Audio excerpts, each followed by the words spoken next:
My channel here, my very first episode here of Cameron's View. So basically is what I'm going to do is I'm taking some of the most important news headlines that at least I think are applicable to us, the young people here in the United States, and I'm going to report on it. And there's going to be probably some opinion on this. I'm going to say there's going to be a lot of opinion on a lot of this stuff. I'm going to try to be factual to start before I go into opinion, of course.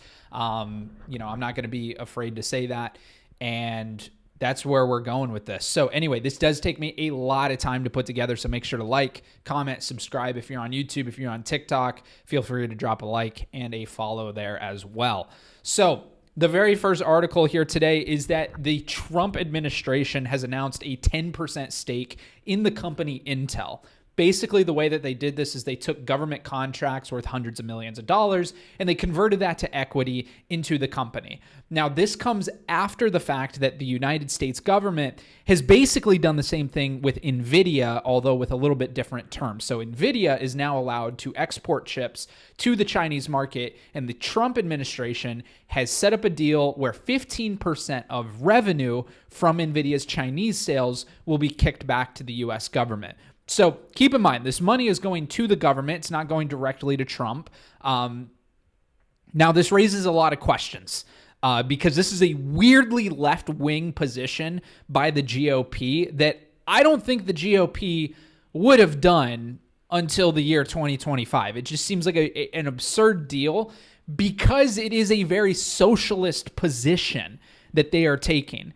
And I don't know if anyone is really paying attention to this, because this is now the second deal that I know of where the Trump administration has done this. And I expect that more of these deals are going to be set up where the U.S. is literally taking revenue stakes in these big tech companies. And I would expect more over the coming weeks and months to happen with other companies. Now, the thing that I compare this to is this is looking a lot like the deals that the Venezuelan government set up before their full-on socialist communist experiment. Basically, there's a book called Crude Nation. I highly recommend everyone pick it up and read it.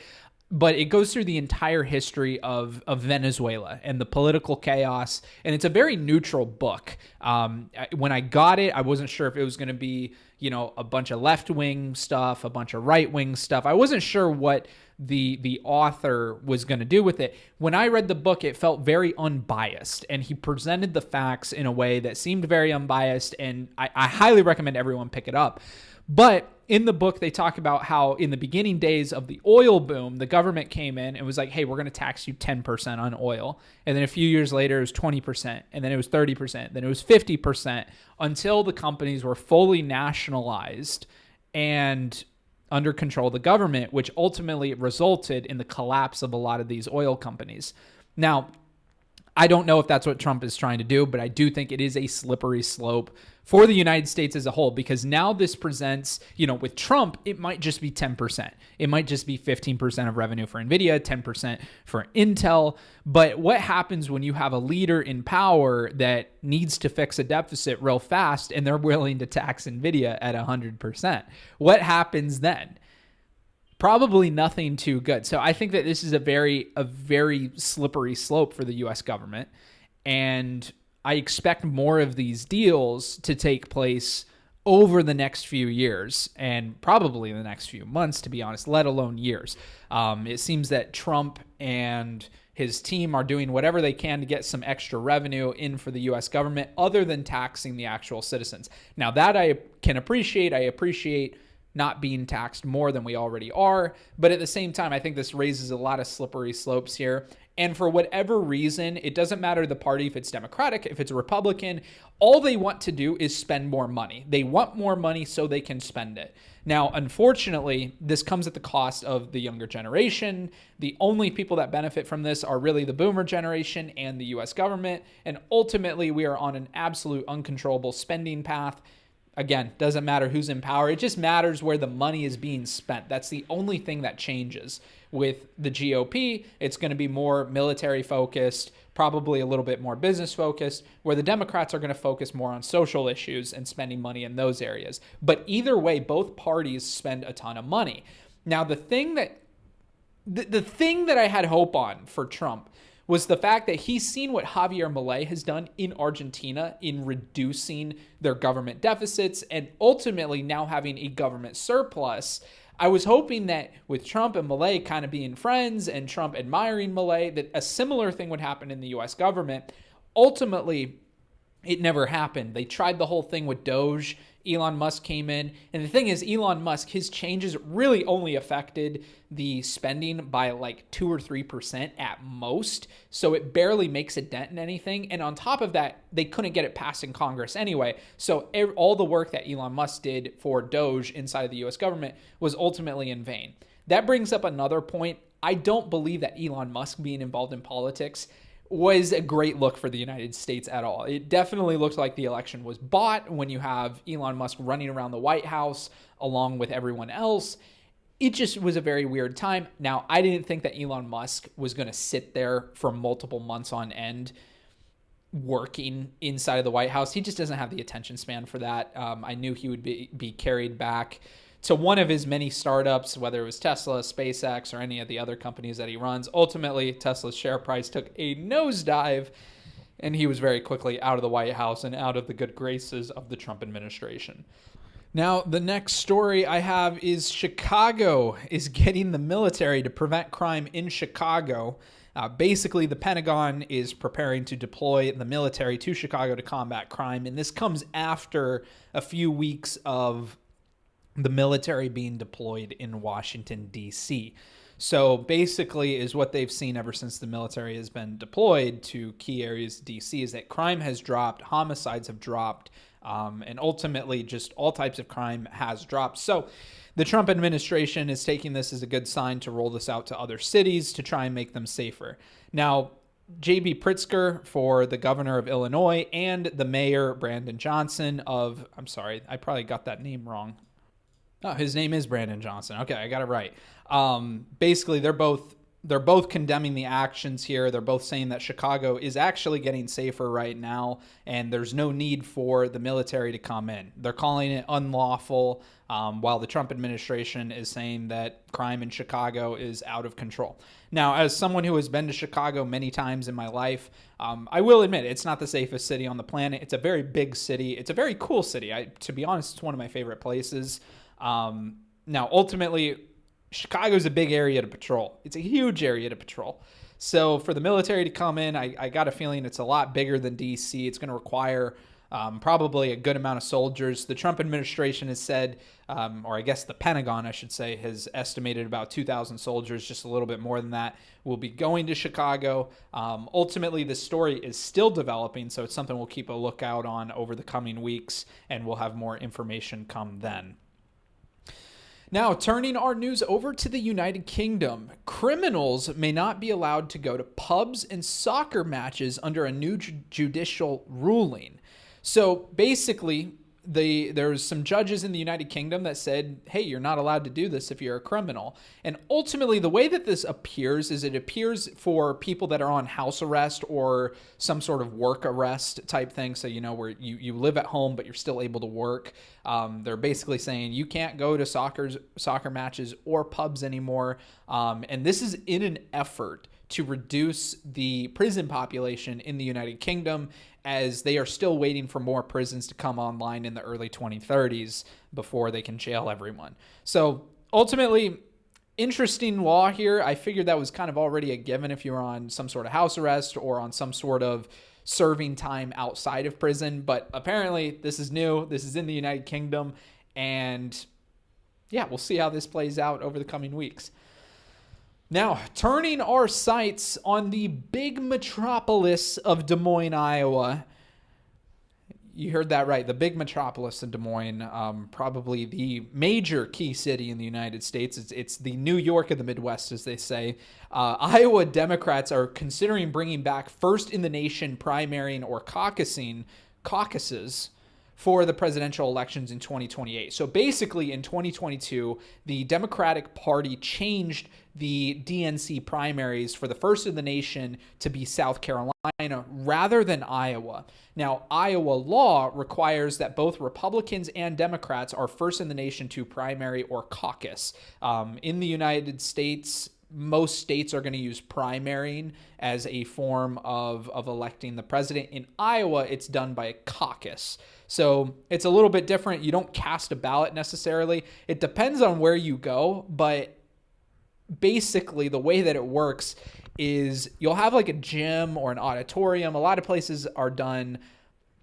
A lot of the caucuses are done inside of schools and whatnot. And so what they'll literally do is you'll walk into a gym and they say, if you want this candidate, or this candidate, go to the specified corner for this candidate. Like, you're going to physically go walk and, cast your ballot as it would be for that candidate. Now, ultimately, the bottom two candidates will be eliminated. So the candidates with the least amount of support inside of these caucus locations are eliminated from that location. And then they go down to the final two people and they'll say, all right, this side for this candidate, this side for this candidate. And then you go to whatever respected side. That's one of the ways that it's been done, especially with the Democratic caucuses.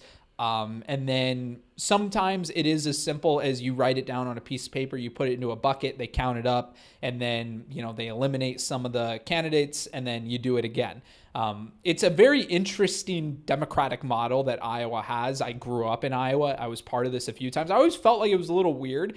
It was very involving, though. You could stand up in front of your district or your polling place, I guess, and basically explain why people should vote for this particular candidate and give them support. It's a very interesting, probably the most democratic system I've seen inside the United States. It feels a lot more open and transparent compared to polling booths. But basically, in 2022, the Democrats changed it so that it was in South Carolina. Iowa law requires Iowa to go first. So basically, Iowa Democrats are arguing because of this law that Iowa needs to come first next year. And it might involve openly defying the Democratic National Convention and going ahead and holding caucuses first thing before South Carolina gets a chance to do that. So this is something to look for the elections in 2028. It's obviously a long way away, and there's probably some legal stuff that they're trying to work out inside of Iowa there. But it sounds like that Iowa Democrats are ready to make this happen while, the Democratic National Convention still has yet to really hear too much about it. It sounds like there's going to be some hearings on it and whatnot, but ultimately that's what's going on in Iowa right now that is going to affect the 2028 election. Now, this article here is something, this news piece here is something that caught me off guard. It was not something that I had heard too much about, but rail operator is going to issue $116 fines for bear beating on trains. Now, I saw this headline, and this is from CNN, and I was like, what in the world is bear beating? There's a lot of different innuendos that I thought of right off the bat. And basically, the Irish Rail company is going to be issuing €100 tickets if you are bear beating. Now, it turns out bear beating is if you are on your phone and you're openly if you're openly listening to music on that device without headphones. You're basically full blast on your phone. You're listening to music or a podcast or talking to someone on speakerphone and just disrupting everybody's day. Now, to be honest, after I heard that explanation, I was like, this is a great law. Absolutely phenomenal law for them to have, or it's not even a law, it's just a regulation that the rail operator is putting on. I'm in full support on this. If you've ever been on public transportation, if you've ever been on a bus, a train, a plane, and someone's sitting there watching something on full blast volume, it's extremely annoying. It's always awkward to confront them. I've had to do it a few times in my life because it's just annoying. I'm trying to sleep. I'm trying to get work done. I'm trying to do whatever. The last thing I want to hear is your TikTok on full blast. So ultimately, I think that this is a dub for the rail operators inside of Ireland, and I hope that you guys get the peace that you are looking for on your public transit journeys.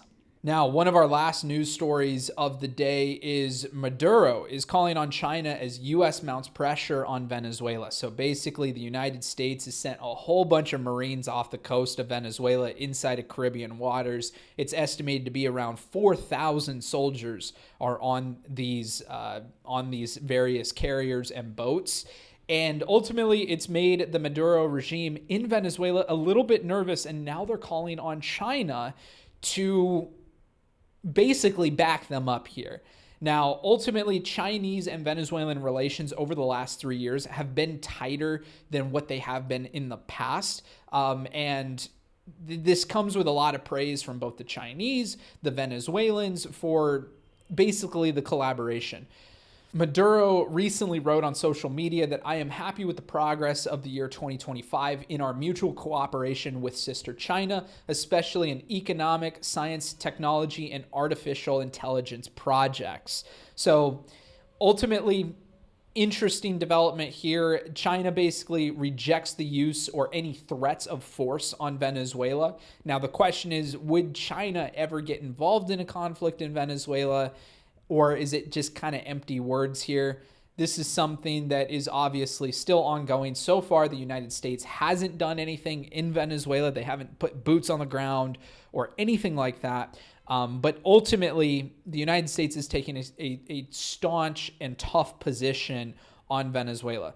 Now, the other thing is that the United States has basically designated Maduro as a drug trafficker and has something of a $50 million bounty on his head, which has been raised a few times from other. I believe the bounty started at 20 million and now it's up to 50 million. So the United States really does not want Maduro in power in Venezuela. They're saying that he was unfairly elected. If you look at the last few elections in Venezuela, that is probably the case. There's a lot of political corruption that goes on to keep Maduro in power inside the country.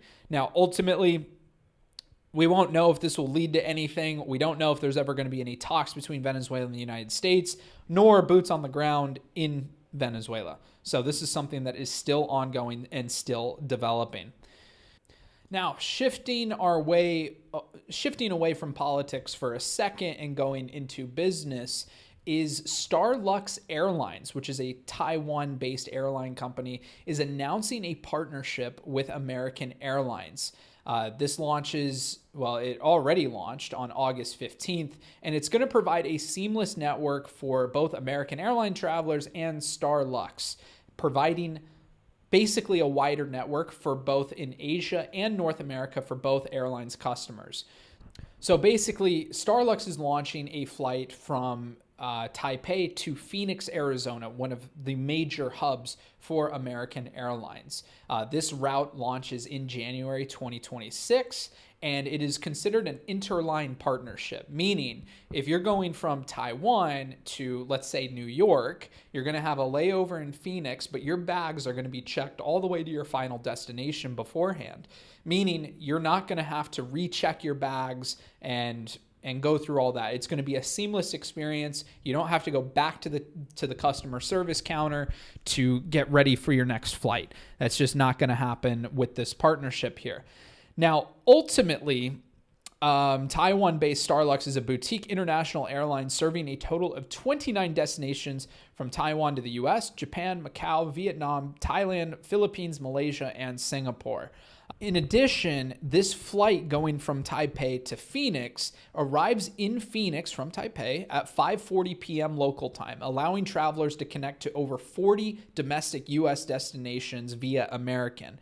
The return flight, 025, from Phoenix to Taipei is scheduled to depart at 10:45 p.m., enabling passengers from more than 60 U.S. cities to fly on American into Phoenix, Arizona, and then transfer onto the flight to Taipei.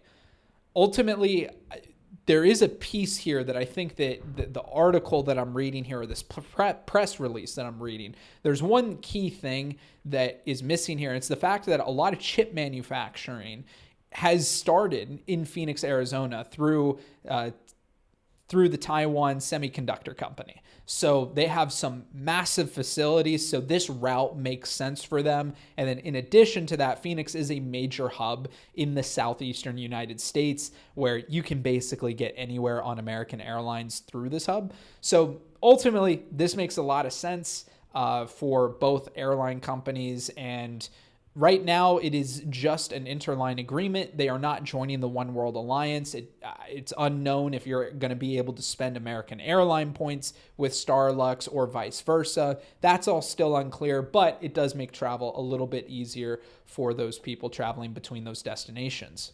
A piece of news that you may have missed is that American Airlines Advantage Miles will now work with a carrier in South America, meaning you are both able to redeem points and earn points on JetSmart. So JetSmart is a Chilean-based carrier that is an ultra-low-cost budget airline, basically as a joint venture between American Airlines, Indigo Partners, and a few other companies involved in the deal as well. For context, Indigo Partners is a U.S.-based company that also has a major stake in Frontier Airlines. So there's a lot of similarities between JetSmart and Frontier Airlines. As someone who has flown on both airlines, there is a very clear similarity between the two airlines. The JetSmart aircraft like to feature animals on the tail, different animals, just like Frontier Airlines does, and also has a very similar pricing model where it's extremely cheap for the tickets and you have to pay for every little thing in between if you don't read the fine print, which is the way that things work mostly in South America. But ultimately, the redemption options, at least inside of Peru, start at 3,500 miles for a one-way domestic ticket, which is a phenomenal deal for American Airline Advantage Mile holders. As in the United States, you're basically looking at a minimum of 7,000 to 10,000 points for a one-way ticket on a good day. So ultimately, this program is being built out in a way that is extremely exciting if you travel between Latin America and the United States on American Airlines. Now, this comes after the fact that American Airlines and LATAM were broken up a few years ago, where basically a Chilean court said that it was operating as a monopoly, as LATAM had the biggest network in South America and American Airlines had one of the best domestic route networks inside of the United States. Now, that partnership was so overpowered in the Western world. I understand why the Chilean courts had to break it up. I do miss that alliance. It was extremely convenient for getting around between the United States and South America. As someone who frequents South America quite a bit, it made a lot of sense here. But ultimately, American Airlines ended up helping found JetSmart to compete with LATAM. It obviously has a much smaller network right now compared to LATAM, but this move here does allow for an even greater connectivity using your miles on JetSmart. Back over to airline news. Southwest Airlines is ending 29 routes in March of 2026 in a major route shakeup. So a lot of these routes are between their St. Louis hub and also a few routes out of their Denver hub. So in St. Louis, they are ending St. Louis to Burbank, which is a daily year-round flight, St. Louis to Charlotte, St. Louis to Des Moines, St. Louis to Little Rock, St. Louis to Oklahoma City, St. Louis to Tulsa, and St. Louis to Wichita. Now, out of Denver, the cities that are being cut are to Norfolk, Hartford, Charleston, Charlotte, Buffalo, and Albany. A lot of these flights are either daily or multiple flights a day between all these cities. And ultimately, they are cutting down on this network. Now, I know in particular in Des Moines, Iowa, airport leaders were very bummed, to say the least, about this flight being removed, as they spent a lot of time in the early 2010s lobbying for Southwest Airlines to bring a Des Moines to St. Louis route for business travel in particular. So ultimately, a big shakeup for Southwest Airlines, especially in their Midwest markets, and it's something that is still developing as Southwest Airlines has this new leadership structure inside of the company. Global mail carriers are suspending operations for deliveries in the United States amid confusion over new taxes, duties, and tariffs being applied on multiple countries around the world. Services in Germany, France, Britain, and India have announced they are going to suspend delivering packages to the United States as they need more time to figure out what exactly the duties are that are being leveraged against them and what they need to do to become compliant with it. So a lot of these companies, a lot of these mail services, I should say, are going to be suspending that temporarily until further notice. The White House has said that ending the duty-free exemption would help combat escalating deceptive shipping practices, illegal material, and duty circumvention, claiming that some shippers had abused the exemption to send illicit drugs such as fentanyl into the United States. This is being reported by CNBC. Anyway, that is today's show. I appreciate you guys watching. Make sure to leave a like, comment, and subscribe. I will try to be back next week for another edition of this and give you updates as to everything we've talked about today, as well as news stories that come out in the meantime. Appreciate you guys. My name's Cameron, and we'll see you in the next one.